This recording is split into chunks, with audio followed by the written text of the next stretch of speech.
예, 최근에 국민들 사이에서 회자되고 있는 신조어가 생겼는데, 아시는 분은 다 아시겠습니다만은, 관피아, 이런 얘기가 좀 생겨났죠.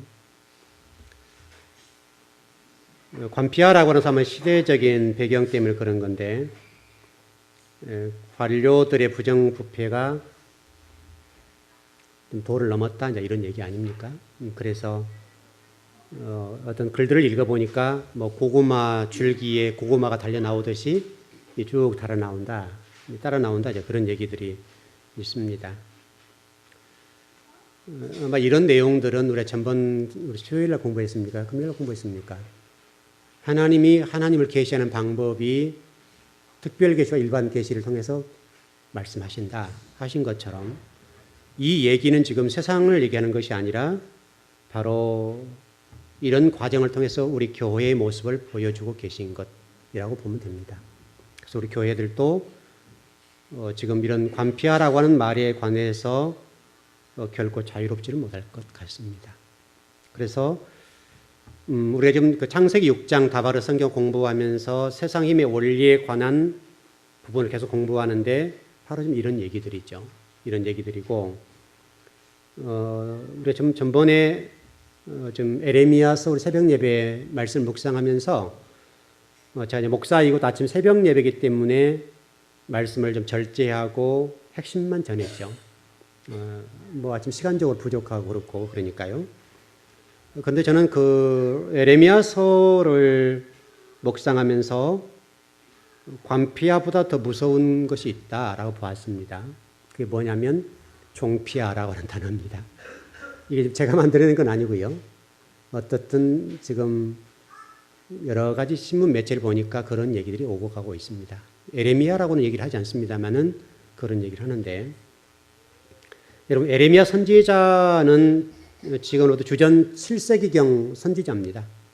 7세기경 선지자인데 이 에레미야 선지자가 유다라고 하는 이 민족의 배를 받는데 유다호의 침몰 과정을 보고 보궐력을 상실한 유다호를 보면서 절규했습니다. 절규하고 가슴을 치고 통곡을 했습니다. 통곡을 하면서 외쳤습니다. 에레미야 선지자의 눈물과 호소와 통곡에도 불구하고 유다호의 백성들 가운데에 단 한 사람도 에레미야 선지자의 외침과 울부짖음에 대해서 귀를 기울인 사람이 없었습니다. 최근에 제가 어떤 그 교수 얘기를 좀 읽어보니까 이런 얘기를 해놨더라고요. 사람이 성숙하는 데서 가장 중요한 게 뭐냐라고 하는 글을 요즘 연재해놨던데 거기 가운데 이런 얘기를 했습니다. 사람이 성숙하기 위해서 첫 번째가 뭔가 하면 말은 적게 하고 들을 수 있어야 된다. 듣는 사람이 돼야 된다. 여러분 현대인들은 듣지 않고 말을 주로 많이 하잖아요. PR 시대다 그래서 그러는 건데 교회도 똑같고 듣는 것보다는 말을 많이 한단 말이에요. 말을 많이 하다 보니까 잘못 나가는 경우가 너무 많죠. 듣는다고 하는 말은 정보가 저장이 되고 또 저장이 되어서 그 정보가 가장 논리적으로 가장 필요할 때 정보가 나갈 수 있는 것이죠. 그래서 저도 여러분 성경을 우리 중급반에서 말씀 좀 드렸습니다만은 매일 저 성경을 공부하기 전에 전자신문을 다 보는데 전자신문에 나와 있는 내용들을 하나하나 꼼꼼히 다 봅니다. 시간이 조금 걸리기는 걸리지만은 왜 보는가 하면 제가 세상을 모르니까요. 제가 세상을 나가서 세상을 볼 수 있는 시간이 없습니다. 그래서 실질적으로 제가 사적으로 세상에 나가서 무슨 아이 쇼핑 한다든지 무슨 나가본 적이 없단 말이죠. 1년에 겨우 나가봐야 지하철 한두 번 탄단 말이죠. 버스를 타는 것도 한두 번. 거의 나가는 시간이 없으니까요. 개인적인 시간을 가지고 나가죠. 항상 제가 서재에 앉아서 공부하고 있으니까 세상을 볼 수 있는 시간이 별로 없으니까 제가 전자신문들을 전부 다 이렇게 하나하나를 다 보고 또 좋은 글들을 이렇게 저장하고 또 읽어보고 또 그거 가지고 공부하고 이렇게 하거든요.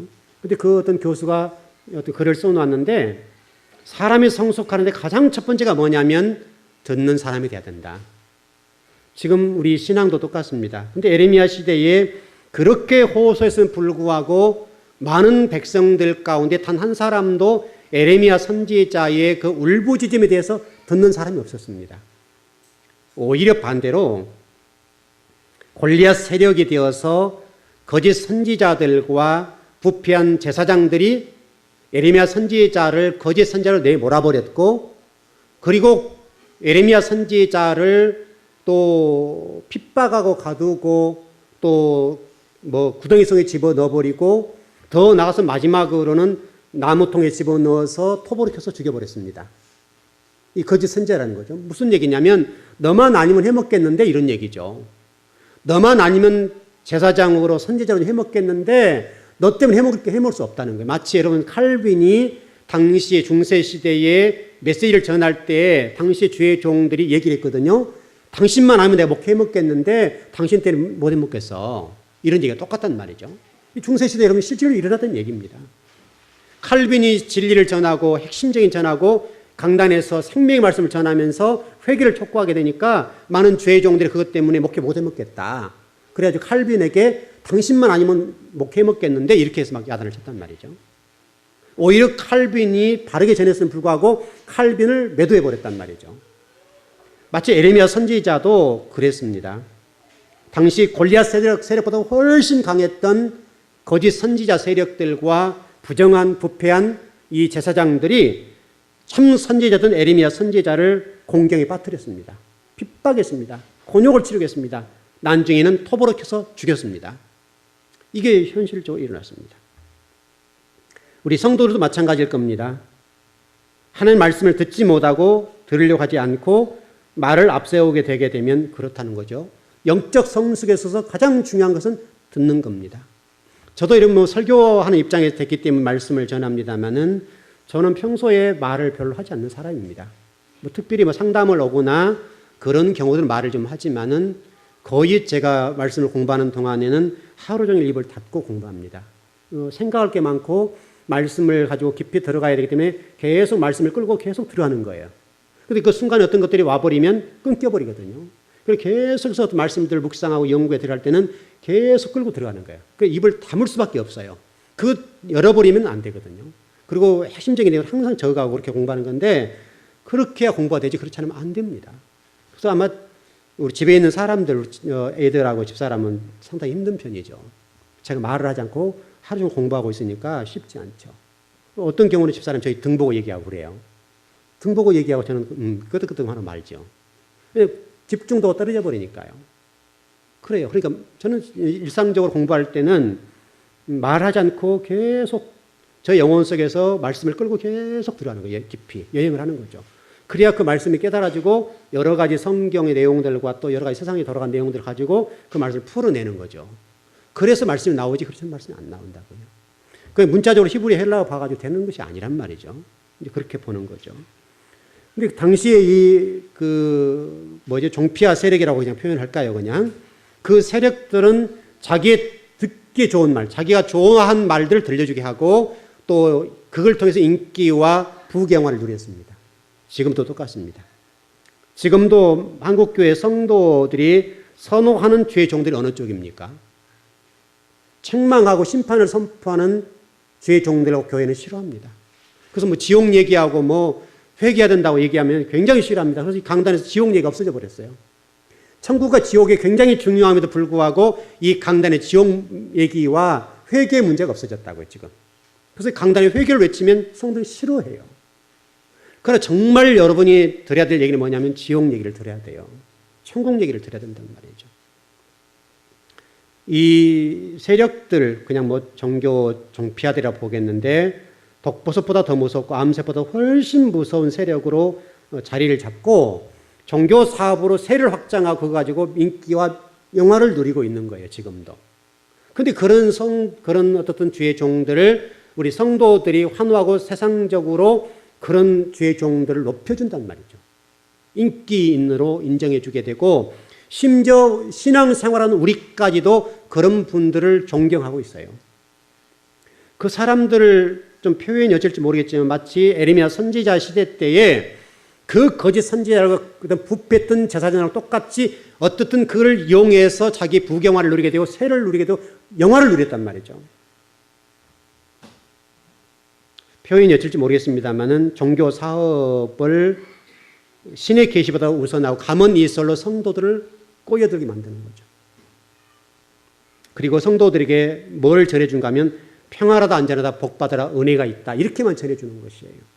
성도를 복받아라 하니까 너무너무 좋은 거예요. 그러니까 그 대신에 그 목회자를 이렇게 높여주는 거예요. 서로 이렇게 윙윙 한다 합니까? 그렇게 좀 되어 있죠. 저는 개인적으로 목사로서 더 무서운 세력이 어디라고 봤는가 하면 종피아라고 봤어요. 이게 무너지면 한국이 무너지거든요. 관피아는 또 회복하면 돼요. 그건 고치면 돼요. 그런데 종피아는 고치기에 너무너무 시간이 많이 걸리는 거예요. 한 번 잘못되면 그것을 고치기가 너무 힘들어요. 여러분 신의 계시를 빙자해서 자신들의 배를 불리는 그런 많은 종피아 세력이 있다고 한다면 어떻게 하겠어요, 여러분? 그래서 심각한 얘기죠. 더 유명하고 더 이름을 내기 위해서 성도들의 복을 빌어주고 그 대가로 명예를 누리고 인기를 누리는 그런 종피아 세력이 있다고 한다면 어떻게 하겠냐 이거죠. 여러분 최근에 이런 그 신조어들이 또 생겼는데 여러분 보셨는지 모르겠습니다만은 여러분 기레기란 말 들어보셨나요? 우리 교인들은 저보다도 훨씬 늦어요 그게. 기레기란 말 뭐지? 기자 플러스 쓰레기. 그래서 기레기라고 그래요. 여러분 그 세월호 사건 때문에 여러분 그 얘기가 나왔어요. 그 정확한 정보를 제공하지 안 하니까 그것 때문에 지금 붙여진 이름이 뭐냐면 기레기다 그랬어요. 기레기. 기자 플러스 쓰레기. 근데 더 재밌는 건 최근에 어떤 목사님, 몇몇 목사님들 때문에 목회자에게도 그 말을 썼어요. 신조어입니다. 목사 플러스 쓰레기, 목내기. 이런 말이 나왔습니다. 쓰레기라는 쓰레기. 어떤 주의 종이 말을 잘못했는데 그 말을 잘못한 것 때문에 세상 사람들이 붙인 이름이 뭐냐면 목사 플러스 쓰레기다. 그래가지고 그분들을 목내기라고 이름을 붙여버렸어요. 근데 여러분 최근에 여러분 그 100주년 기념회관에서인가 원로 목사님들이 종아리를 듣고 회초를 때리는 거 보셨나요? 지금 그 정도에 심각해요, 우리가. 원로 목사님들 연세가 많으시고 거의 100세 다 되신 목사님들, 우리나라 지금 존경받는 목사님들이 자기 종아리를 들고 자기의 종아리를 자기가 때렸어요. 이게 한국교 현실이다. 그리고 자기들이 잘못했다. 이런 얘기죠. 그만큼 세상 사람들이 지금 교회와 성도 또 주의 종들을 가리켜서 목사 플러스 쓰레기다. 이렇게 지금 할 정도로 지금 우리 이 종피아라고 하는 세력이 막강한 세력이 됐다고. 정치화되어 있고 힘을 가지고 있단 말이죠. 누구의 말도 듣지 않냐고. 여러분 여기서 16장 20절 보니까 이런 말씀이 있습니다. 나의 친구는 나를 조롱하나 내 눈은 여호와를 향하여 눈물을 흘린다. 여러분 이 정도 돼야 되지 않겠습니까? 적어도 진리를 외치고 진리를 외친 것 때문에 믿는 자를 믿지 않는 사람들이 조롱하고 비판하고 핍박을 가해줬을 때 거기에 향해서 나는 그를 불구하고 하나님만 바라보겠다라고 눈물을 흘리는 그런 선지자와 같은 역할을 해야 되지 않겠냐고요. 주의 종도 마찬가지면 여러분들도 그런 것 아니냐 이거죠. 여러분 성도들은 그렇다고 한다면 여러분 뭐 종피아라고 하는 입장에 자유롭습니까? 성도들도 똑같습니다. 종피아와 더불어서 그렇게 복을 빌어주고 이 강단에서 복을 선포해주고 복을 빌어준 것 때문에 환호를 해버린 거예요. 그러나 여러분 속지 마세요. 여러분이 강단에 복을 빌어준다고 복이 올 것 같으면 100번, 1000번 빌어주죠. 그런 어떤 일 때문에 복은 오지 않습니다. 하나님이 복을 주시고 하나님이 그 모든 일을 주관하시는 분이시지 이 강단에 복을 빌어줬다고 복을 받거나 그렇게 한다면요 여러분에게 제가 1000번도 하겠습니다. 그렇지 않습니다. 결과적으로 여러분 또 우리 한국교회 성도들이 똑같은 거예요. 종피아나 성도를 똑같이 복을 대가로 해서 신앙생활을 하게 되고 그런 종피아 세력들을 추종하게 된다고 하는 것은 절망적인 얘기예요.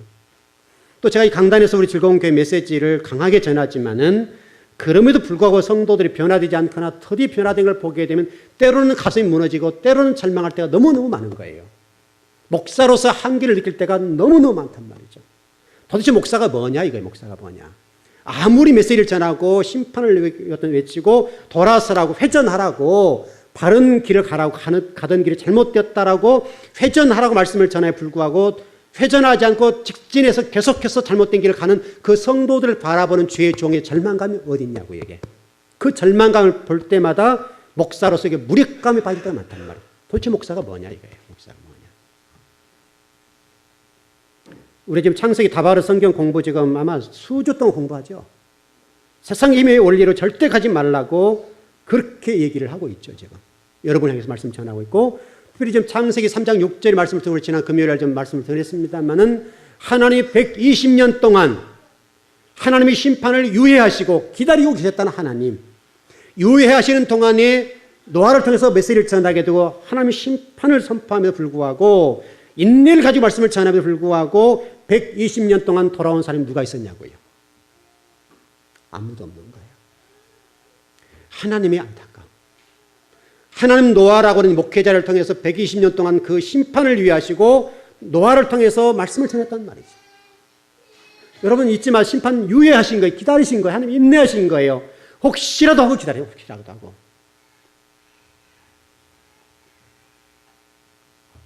그러나 하나님의 창조 질서를 뒤엎어버린 인간들은 그 120년 동안 말씀을 전해서는 불구하고 하나님을 절대 두려워하지 않았습니다. 하나님을 두려워하지 않았다고요.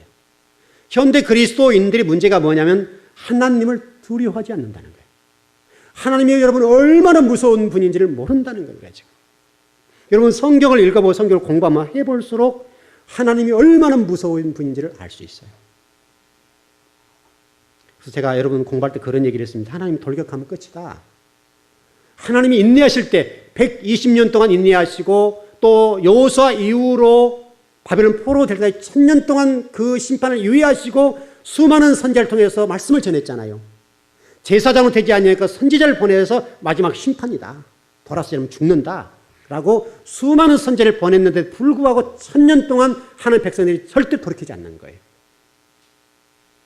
그때 그 아버지의 답답함과 하나님 백성들의 죽어가는 모습을 볼 때 그 아버지의 심정이 오죽하셨겠냐 이거죠.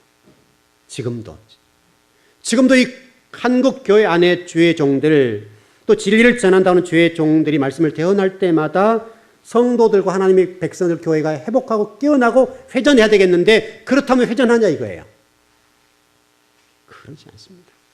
노아 홍수 때와 조금도 다르지 않습니다. 그냥 빵 주면 되는 거예요. 예수님이 오병이의 기적을 행해서 빵 주면 쫓아가는 거예요. 그게 지금 한국의 모습이고, 여러분 우리 이미 공부했다시피 예수님이 빵을 줄 때, 기적을 일으킬 때 수많은 사람들이 왔잖아요. 5,000명을 먹이고 12광주리 남았더라 라고 되어 있고, 그때 사람들이 환호하면서 주님을 따랐다고요. 빵 주세요 라고 따랐다고요. 그래 여러분 예수님께서 말씀하셨어요. 나는 너희 빵 줄 자가 아니야. 하늘의 빵을 봐. 진리를 봐. 그러면서 하는 얘기가 산속으로 숨어들어 버렸잖아요. 그러니까 예수님을 따랐던 많은 사람들이 예수님을 등지고 다 세상으로 갔더라. 빵 아니야 라고 얘기하니까 너희들하고 먹을 거 의식 주면 책임지는 사람 아니야. 하늘 양식을 봐야 돼. 영원히 썩지 않은 하늘 양식을 봐야 된다고 진리를 외치니까 다 떠나버린 거죠. 다 떠났죠. 현대 교회와 다를 것이 뭐가 있습니까? 현대 교회도 빵 주고 복 준다고 해야 모여들잖아 지금. 심판을 선포하면 뜨겁다고 얘기하고 안 오잖아요. 교회를. 다행히 우리 즐거운 교회 소속된 여러분은 그렇게 강한 메시지를 전함에 불구하고 여러분이 남아 계신다는 것이 기적입니다. 정말 이 시대는요, 여러분 뭐를 들어야 될지 여러분이 정신을 차려야 된다는 거예요. 여러분 120년 동안 여러분 이스라엘 백성들 또 당시 노아 때 했던 사람들이 일이 뭔지 아세요? 시집가고 장가가고. 여러분 마태복음 좀 이따 읽어볼 텐데 마태복음 말씀 보게 되면 그게 노아 시대 때를 적나라하게 설명해 놨습니다. 설명해 놨는데 시집가고 장가가고 가지두고 장말하고 이런 식이었다고요. 지금 뭐 시간이 다 그렇지 못한데 여러분 좀 기록에 하셨다가 집에 가서 읽어보십시오. 핵심만 좀 전해드릴 텐데 마태복음 24장 32절 이하 말씀에서 51절까지 한번 보시라고요. 꼭 집에 가서 한번 읽어보세요. 읽어보시면 노아 때 어땠는가를 정확히 설명하고 있어요. 24장 32절 이하에서 51절까지 읽어보시게 되면 노아 때를 적나라하게 기록해놔. 적나라하게. 그때 얼마나 하나님이 가슴이 답답하셨는지 관해서 잘 기록해 놓으셨다. 그래서 신약시대 성도들에게 설명해 놨어요. 두 사람이 밭을 갈다가 한 사람은 데려감을 당하고 맷돌을 두 사람이 갈다가 한 사람은 데려감을 당하고 한 사람은 그대로 있더라라고 하는 설명으로 기록해 놨단 말이죠.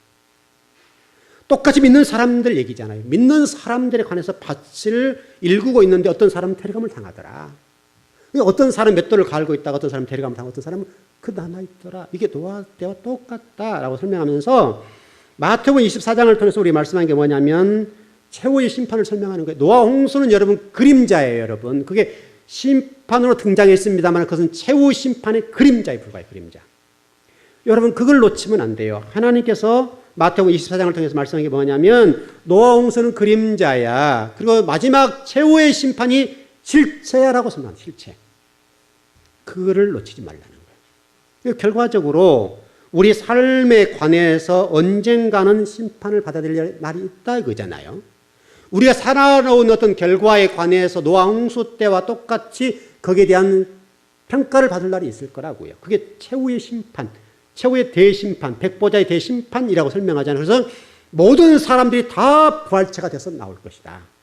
어떤 사람은 변화체가 나올 것이라고 데살로니가 전서에서 말씀하고 있잖아요.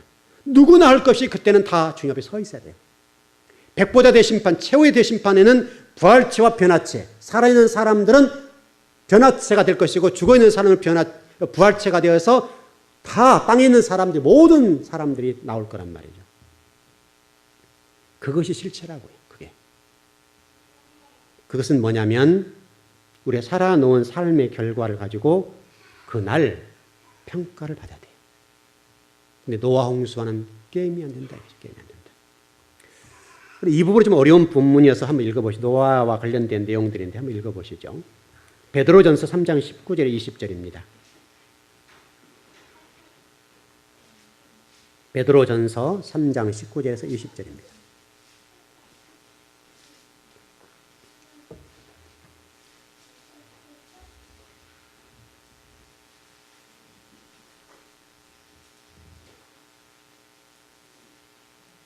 베드로전서 3장 19절에서 20절 말씀입니다. 참 어려운 본문이에요. 네, 다 찾으셨나요? 자, 한번 합독하 시작.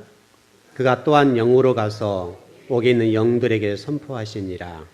그들은 전에 노아의 날 방주를 준비할 동안 하나님 오래 참고 기다리실 때에 복종하지 아니하던 자들이라. 방주에서 물로 말미암아 구원을 얻은 자가 몇 명뿐이니 겨우 8명이라. 여러분 이 본문이 굉장히 까다로운 본문입니다. 난해한 본문이고요. 이 본문을 가리켜서 많은 분들이 해석을 해 놓은 어떤 본문들이 있는데 이런 해석이 주로 많습니다. 예수님께 십자가를 지고 돌아가신 다음에 3일 동안 이게 옥에 갇혀 계셨죠. 감옥에 어떤 동굴 속에 계셨는데 그 기간 동안에 부활하기 전에 지옥에 가셨다는 얘기입니다. 지옥에 가셔가지고 많은 사람이 복음을 전하고 전도하고 오셨다. 이렇게 해석하는 겁니다. 이런 학자들이 많이 있습니다. 그러나 그것은 바른 해석이 아닙니다. 바른 해석이 아니라 이 본문의 말씀은 노아 때 얘기를 하는 겁니다. 노아 때 무슨 얘기냐면 하나님의 생명력으로부터 차단되었던 지옥과 같은 이 세상에 관해서 노아를 통해서 어떻게 했다고요? 120년 동안 복음을 전했는데 한 사람에게도 복음 전하지 않는 사람이 없도록 모든 사람이 복음을 전했다는 거예요. 그렇게 해석해야 정확하게 맞습니다. 그래서 노아 때 우리 하나님께서 노아를 통해서 모든 사람들, 제가 그때 인구를 얘기했습니다. 200억에 300억 정도 인구였을 것이다. 지금보다 환경이 훨씬 좋았고 아열대성 기후니까요. 지금과는 게임이 안 될 정도로 너무 좋은 어떤 기후입니다. 그래서 200억에서 한 300억 정도 인구가 됩니다. 그 정도 인구가 되는데 그 인구에게 노아가 복음을 다 전했다는 거다. 모든 사람, 한 사람도 복음을 듣지 못한 사람이 없도록 다 전해줬다는 거다. 다 전해줬다. 그랬는데 그런 노력에도 불구하고 120년 동안 복음을 전했는데 어땠다는 거예요? 겨우 8살은 구원받았다. 겨우 8살. 곧 이 말은 우리들이 말씀하신 말씀인데 겨우 8살은 구원받았다는 말은 지금 이 시대의 성도들 가운데도 하나님의 말씀을 듣긴 듣지만은 이럴 수 있다. 이거 이럴 수 있다. 그래서 여러분 구원의 문제를 좀 심각하게 받아들여야 된다. 심각하게. 내가 지금 교회에 나왔기 때문에 구원받을 것이다. 우리 생각입니다. 우리 생각이다. 여러분들이 주님을 고백할 수 있습니다. 고백하셔야 됩니다. 그러나 평가는 누가 하실 거예요? 아버지가 하실 거라고요. 아버지가 구원받고 구원받지 못하고는 아버지가 결정하시는 문제인지 내가 고백했기 때문에 아버지가 구원해 줄 거다. 그것은 우리 생각이죠. 여러분 그거 놓치면 안 됩니다. 내가 예수님 고백했기 때문에 무조건 구원받아. 우리 성경 말씀이 있지요. 그러나 그 고백이 정말 어떠냐 이거예요. 어떠냐. 진실하냐 진실하냐. 여러분의 고백이 고백되었기 때문에 구원받는다라고 하는 것은 우리 생각이라 이거죠. 우리 생각. 여러분은 고백하셔야 됩니다. 그러나 그 진실하셔야 됩니다. 진실하셔야 되고 정말 여러분이 심연 깊은 곳에서 끌어나오는 그 고백. 그 고백이 된다. 그러나 그 모든 것의 주관 자는 아버지이십니다. 아버지가 구원받을 대상과 구원받지 못할 대상을 결정할 문제지 우리가 결정할 게 아니에요. 다만 우리는 두려고 떨리는 마음, 우리 지난주에 공부했던 것처럼 이사야, 다니엘, 에스겔 선지자와 같이 또 사도 요한과 같이 그 주님을 보는 순간에 납작 엎드려서 벌벌 떠는 상태, 다리가 후들후들 떨릴 정도로 그 아버지를 보는 순간에 그런 정도의 신앙관을 가지고 신앙생활을 해야 겨우 구원받는다. 만만하지 않다. 여러분이 그래서 이 어떤 베드로전서 3장 19절 20절 말씀을 잘 들어놓으셔야 됩니다. 로마서 18장 19절 20절에도 동일합니다. 이 기간에도 말씀해 주신 말씀이 뭐냐면 심판의 유예에 관해서 말씀해 주셨습니다. 지금도 여러분 심판이 유예되고 있는 거죠. 지금도 심판이 유예되고 있다는 사실을 잊지 마셔야 되고 지금도 하나님이 기다리고 계시고 심판을 이렇게 기다려 주시는 거예요. 그러나 분명한 것은 심판이 있습니다. 그렇다면 여러분 궁금할 수 있습니다. 그렇다면 노아는 어떻게 구원받았어? 궁금할 거 아니에요. 성경이 그걸 증명해 주고 있습니다. 이 창세기 6장 9절 말씀 보게 되니까 노아가 어떻게 구원받았다고요? 어떻게 구원받았다고 설명되었습니까? 아버지의 은혜로. 은혜라고 설명됐죠? 은혜. 제가 여러분 일전에 제가 토라 공부할 때 설명드렸어요. 은혜라고 하는 말이 뭔가 설명했습니다. 하나님의 은혜라고 하는 것은 하나님의 검은 눈동자 속에 있는 건데 여러분 의인화시킨 거예요. 노아가 하나님을 봤습니다. 하나님을 본 거예요. 이 하나님이 노아에게 말씀하셨는데 노아에게 말씀하실 때 하나님의 얼굴을 본 겁니다. 눈을 봤습니다. 근데 하나님의 검은 눈동자를 봤는데 그 검은 눈동자 속에 자기를 쏙 집어넣고 보호하신 아버지를 봐버렸어요. 끝난 거죠. 그걸 은혜라고 합니다. 그걸 한번 노아가 딱 보는 순간에 생명을 걸었습니다. 여러분과 제가 지금 신앙생활을 할 때 중요합니다. 이게 지금 유대 어떤 표현 방식입니다. 이 표현 방식이 유대적 표현 방식인데 여러분들도 지금 신앙생활 하면서 하나님의 노아처럼 그러셨던 것처럼 저와 여러분을 하나님의 검은 눈동자에 쏙 집어넣고 보호하신 그분. 그걸 보셔야 됩니다. 그걸 봐야 돼요. 그걸 못 보면 도대체 하나님과 관계가 지금 잘 성립이 안 되는 거예요. 노아를 한 번 딱 보는 순간에 그의 인생을 결정했어요. 아버지를 죽겠다. 여러분과 제가 지금 그 하나님을 봐버렸다고 한다면 얼마나 좋겠습니까? 그걸 봐버리면 여러분들 세상 속에 그 무엇이 여러분을 당길 수 있습니까? 무엇이 여러분들을 좋아할 수 있겠습니까? 무엇을 바라볼 수 있겠습니까? 제가 여러분 그 복음서 예수님을 설명하면서 이 부분을 설명드렸죠. 여러분 기억나시는지 모르겠습니다. 홍등과 여인이 주님께 복음을 전하다 다리를 다쳐서 치료차 들렸다고 설명드렸던 이 말씀이 있습니다. 그래서 예수님께서 복음을 전하시다가 다리를 다치셨습니다. 그래가지고 홍등과 여인이 있는 그런 홍등과 집에 갔습니다. 그러니까 이 여인이 유대인 오는 것을 이방인이기 때문에 반길 수가 없잖아요. 그래서 막 거부를 하는 겁니다. 그래서 제발 좀 발 좀 고쳐주라, 치료 좀 해다오 하시면서 복음을 전하는 겁니다. 그리고 나서 지금 이제 시간이 지나서 한 달 정도 지나서 시간적으로 그냥 그렇게 설명하십시다. 한 달 정도 지나서 예수님 궁금했습니다. 그래서 홍등과 여인을 찾아간 겁니다. 복음을 전해드린 이 여인이 어떻게 살 것인가에 관해서 보고 싶었습니다.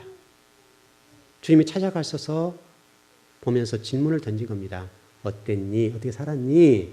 하고 질문을 던지니까 이 여인이 멋있는 얘기를 하는 겁니다. 주님, 여자는 정인을 만나면 다른 남자를 가슴에 품지 않습니다. 이게 이런 복음입니다. 바로 이 여인이 누굽니까? 예수님 목말라서 목이 타 갈증을 느끼실 때 십자가를 지고 가실 때 그곳에 물 한 모금을 주었던 여인입니다.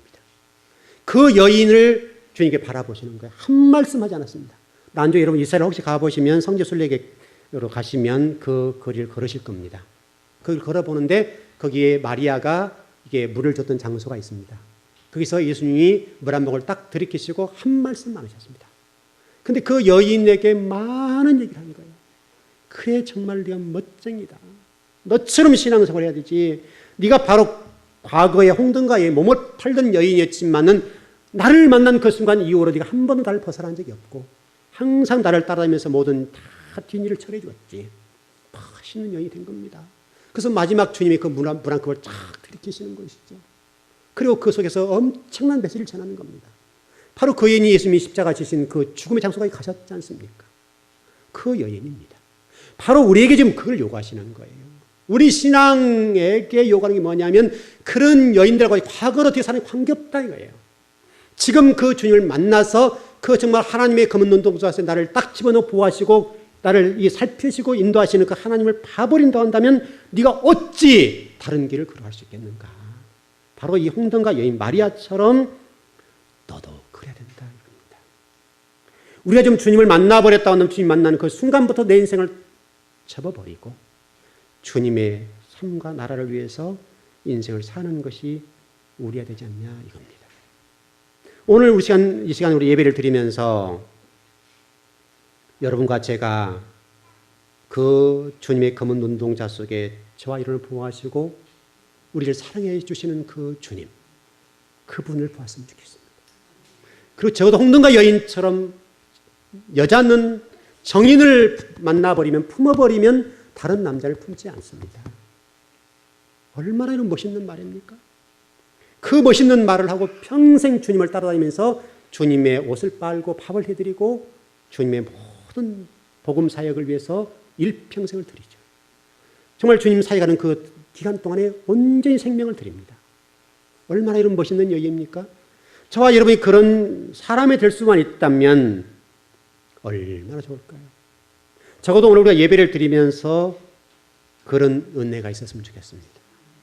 한 번 우리가 그런 주님을 만나버리게 되면 크게 인생을 걸어버리고 내 생명을 타고 핍박과 어떤 고난, 어떤 일이 있달지라도 그 주님을 위해서 내 몸을 헌신하고 불소속으로 던져버릴 수 있는 사도 바울같이 내가 불소속이 된다 할지라도 나를 쓰세요 할 정도의 그런 삶.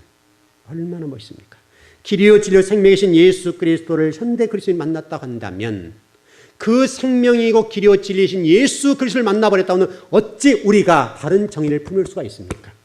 어찌 세상을 품을 수 있으며 어찌 세상적인 권세를 품을 수 있으며 세상의 명예를 품을 수 있으며 성공을 품을 수 있으며 세상의 인기를 품을 수 있으며 물질을 품을 수가 있겠습니까? 다 배설물로 여길 수 있죠. 사도 바울이 나는 그 모든 것들을 배설물로 버렸다. 그분을 만나야 됩니다. 길이요 진리요 생명이신 우리 신랑 되신 예수 그리스도.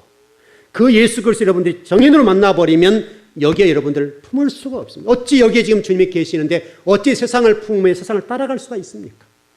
세상의 인기에 어찌 우리가 몸을 맡길 수가 있겠습니까? 세상의 명예에 성공에 어찌 맡길 수가 있겠습니까? 하나님 나라를 세우는데 내 모든 걸 다 드려도 부족하고 다 생명을 던져도 부족하다고 너무너무 부족하다고 그렇게 할 수밖에 없겠죠.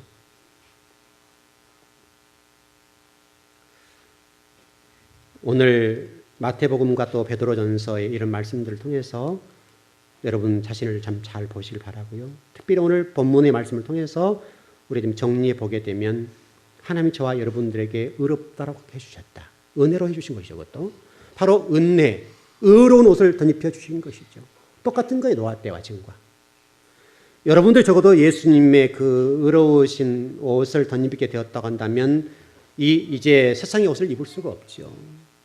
품을 수가 없지요. 그래서 그 예수님이 의의 옷을 입혀준 그 옷을 입고 세상 속에 나가 하나님 나라를 세워가 확장하고 내 생명을 던져서 하나님 나라 확장하는 그 일에만 쓰임받을 수만 있다고 한다면 우리를 던질 수가 있어야 되겠죠. 바로 오늘 그런 얘기입니다. 그 얘기를 가지고 저와 여러분들에게 항복을 요구하시고 믿음을 요구하고 계십니다. 이사야서 22장 22절 말씀 보게 되면 그런 말씀이 있습니다. 내가 또 다윗의 집의 열쇠를 그의 어깨에 두리니 그가 열면 닫을 자가 없겠고 닫으면 열 자가 없으리라. 여러분 요한계시록 3장 7절에 똑같은 말씀이잖아요. 똑같은 말씀. 빌라델피아 교회를 통해서 말씀하신 부분입니다. 바로 무슨 얘기냐면 열쇠라고 하는 것은 고대 사회에서는 아주 중요한 문제입니다. 당시 어떤 시대적인 문화를 보게 되면 열쇠는 통치권 얘기입니다. 통치권. 당시 여러분 왕이나 황제들이 어떤 지역을 방문하게 되면 꼭 뭐를 준다면 열쇠 줬습니다. 여러분 우리나라 같은 경우도 외국에 대통령이 오게 되면 금 열쇠를 주는 경우도 있죠. 그런 것과 관련되어 있습니다. 바로 그런 겁니다. 우리 예수님께서 바로 이 열쇠를 가지고 계신다. 천국과 지옥의 문을 열 수 있는 열쇠. 그래서 예수님의 그 열쇠를 가지고만 들어갈 수 있는 천국에. 여러분 노아 홍수 때 노아 가족이 딱 방주에 들어간 다음에 하나님 문을 닫아버리고 열리지 않았죠. 그럼 상상해 보세요. 당시에 수많은 사람들이 미처 복음을 듣고 깨닫지 못한 사람들이 방주를 달려왔겠어요? 안 달려왔겠어요? 여러분 생각해 보면 여러분 손톱이 피가 나도록 문 열려고 했을 겁니다. 안 그렇겠습니까? 죽고 사는 문제인데 뭐가 문제겠습니까? 그래서 방주를 문을 열어보려고 손톱이 빠지도록 문을 열려고 애를 썼을 거예요. 그러나 이런 문이 열리지 않았습니다. 왜냐하면 하나님 문을 닫아버렸거든요. 천국도 똑같습니다. 천국도 우리가 들어가고 싶는다고 들어가는 것도 아니고요.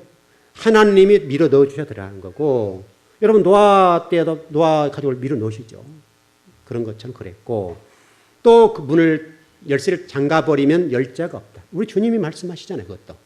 그래서 여러분과 제가 지금 천국의 열쇠를 가진 그 예수 그리스도를 믿고 있는 건데 그 예수 그리스도의 옷을 덧입고 이제 세상적인 그 어떤 옷을 누더기로 입지 마시라 이 말이죠. 그래야 여러분 천국 갈 때 우리 주님이 열쇠를 여시고 열어주실 것이고 저와 여러분 밀어 넣으시고 닫을 것 아니냐.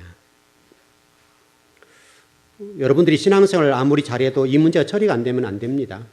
그래서 여러분과 제가 오늘 이 부분에 좀 다시 한번 정리해보고 여러분들이 정말 과연 이 정인들과 노아 홍수 사건, 노아의 모습들, 은혜라는 사건들을 통해서 우리 자신을 보면서 나는 지금 어떤가, 나는 지금 다른 정인이 이 속에 들어와 있고 어떤 다른 정인에 의해서 내가 지금 끌림을 받고 있고 정말 그 정인에 의해서 내가 세상 속에 끌려다니고 있는가 아닌가, 아니면 길이요 진리요 생명이신 예수 그리스도 나를 끌고 다니신가에 관해서 점검해 보시라 이거예요. 어떻게 보면 이것이 정리가 안 되고 이것이 여러분 이런 시간 동안에 여러분 정리가 안 되면 어느 순간에 여러분들 노아 홍수의 그 사건 방주 밖에 있었던 어떤 사람들처럼 방주를 열어달라고 아우성을 치게 되고 문을 잡고 손톱이 빠져도 피가 철철 흐르도록 문을 잡아당기고 했을 거란 말이죠. 그래도 열리지 않았던 것처럼 우리도 언젠가는 혹시라도 우리 즐거운교회에서 예배드리는 분들 가운데도 어느 날 그런 성도가 될 수도 있습니다.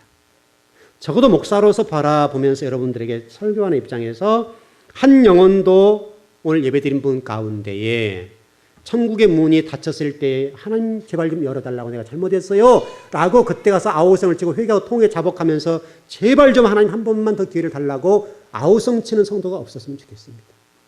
아우성 쳐도 되는 문제가 아니에요. 지금 기회라고. 왜냐하면 심판을 유예하셨다. 유예. 하나님이 심판을 연장하신 것에 불과해요. 심판이 계속 되어가고 있는 과정에 있어요. 여러분 그거 잊지 마시고 그랬으면 좋겠고요. 우리 하나님이 저와 여러분들을 산을 두른 것 같이 욥기서의 말씀 두르고 계시고 바다의 경기를 삼으시고 경기를 딱 정해놓으셨죠. 넘지 못하도록 하셨고 그랬습니다. 그런 것을 절대 잊지 마시고 하나님 나라 의를 충성하시고 천국 열쇠를 가신 그 예수 그리스도를 주님으로 잘 섬기는 은혜가 있길 바랍니다. 그 복을 절대 잊지 마시고 단 한 분이라도 노아 때 방주에 와서 문을 열어달라고 아우성을 치고 살려달라고 소리치고 통곡했던 그런 일들이 재현되지 않았으면 좋겠습니다. 제발 좀 목사로서 그때 제발 여러분들이 그런 일을 당하는 것을 보지 않았으면 좋겠습니다. 여러분과 제가 그 복을 누렸으면 좋겠습니다. 기도하십시오.